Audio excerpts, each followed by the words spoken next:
that's why we use current stuff and this technique and not past stuff. Hmm. Current stuff you're trying to resolve and solve today's world so that you're in current time and it feels good to try to do something about something. When we're being proactive, it feels good. Yeah. So when we're allowing things to defeat us, it feels really bad. That's what makes us stick like glue. But this whole technique is based on find you find what your objective is as the character, and then find how this is going to be in some way solving something. Mm. And then the personalization say, how am I solving something for myself? So it actually feels good and you feel lighter. So in terms of the danger points, you're not using my technique then. You're Yeah. just going into like the places that a lot of like, method and that kind of stuff does, which is like just opening up a can of worms and then Yeah. doing nothing with it. So I always tell people, they say, well, like, when they say, I don't know, I'm having a hard time letting it go right now. And I said, well, you're not doing it right. So what are you trying to solve in this? And they say, I don't know. I just feel all this pain. And I said, well, what pain are you trying to solve? And Mhm. so they said, well, I'm going through a really difficult breakup right now. And I said, well, don't you want to get over it? And they said, yeah, do you want to keep being in pain? No. Do you want to release that? So what is it that you need to do as the within the characters format, because we're not going off, we're not in therapy here. Mhm. What do you need to do through the characters lines and actions that are going to help you solve your issues and that you're going through right now? And so we figured that out.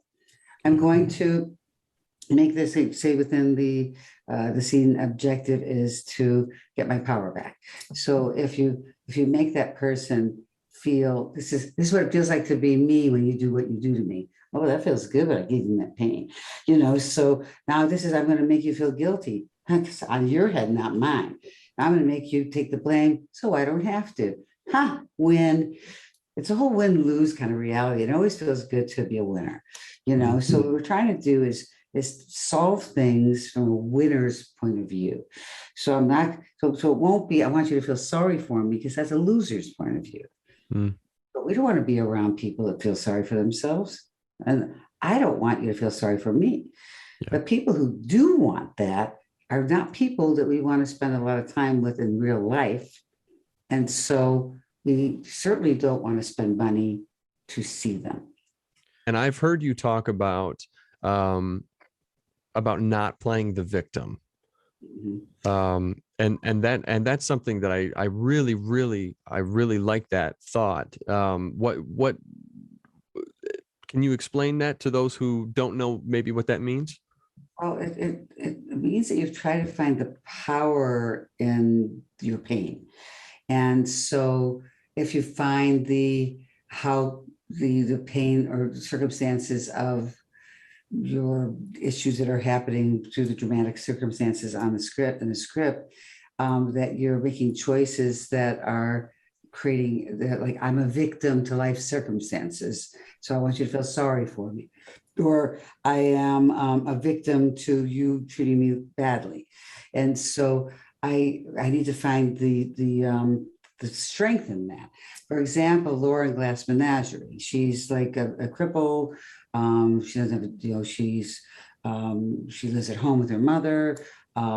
She doesn't have a man in her life. But she's typical, like written like a victim.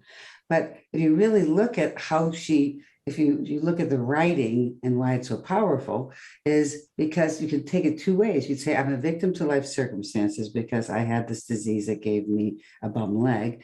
And I had to stay with my mother, whose my father left my mother and me and abandoned us, and I have no man in my life, to how she's used her cripple to actually, she doesn't have to go to school. She tells her mother it's uncomfortable and everybody hears my leg clomp when I get to my desk.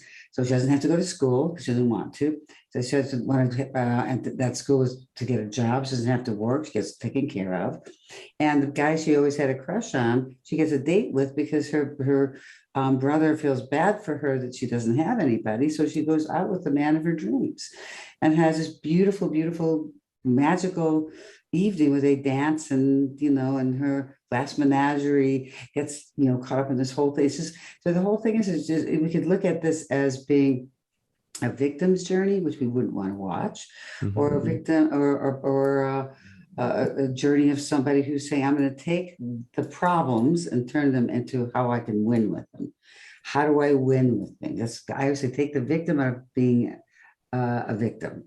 Take the Mm. victim part out of being a victim, because you're going to be playing a victim, but how you handle the choices that you make will be ones that will be victim loser choices, or people who are trying to win no matter what.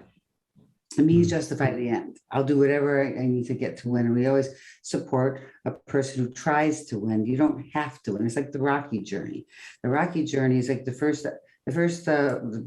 iconic first Rocky was that everybody remembers him winning the match at the end, but he didn't. He just tried so hard to win and to overcome all this stuff. He took the victim out of being a victim, and everybody remembers him as being the winner. He wasn't. He lost that.